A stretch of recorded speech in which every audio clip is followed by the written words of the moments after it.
အဲ့မှာကျွန်တော်စဉ်းစားတာကဟုတ်ပြီရေးတမ်းမှုနဲ့ပေါက်တယ်ဆိုင်တက်လာရင်ပေါက်တယ်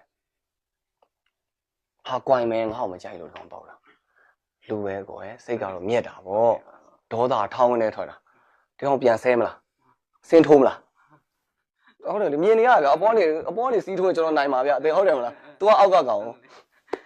စင်းထိုးမလားဒေါသထွက်ပြီးတော့မိုက်ကိုလွှတ်ချပြီးတော့မဆိုတော့ဘူးဗျာဆိုပြီးတော့စင်အောက်ကိုပြန်ဆင်းသွားမလားဒါမဲ့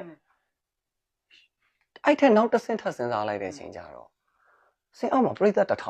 တယောက်9000ပေးပြီးတော့လာကြည့်ရဗျာပြဿနာပေါက်တာအယောက်1000လုံးမဟုတ်ဘူးခမရအယောက်900ပေါက်နေအောင်ဗျာဟိုတရားကကြည့်ကျင်လို့သိရမလားအကိုရဲ့ကျွန်တော်ကခမရ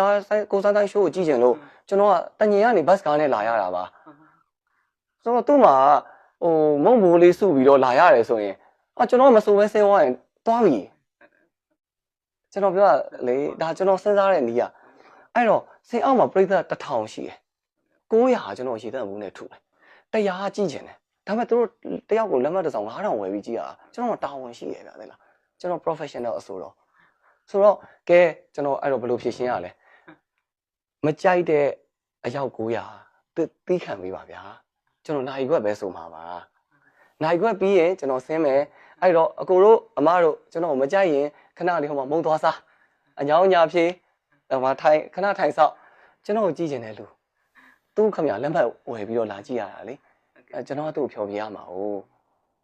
ဆိုတော့အဲ့ဒီစိတ်နဲ့ကျွန်တော်ဒါဖြတ်တန်းလာတာ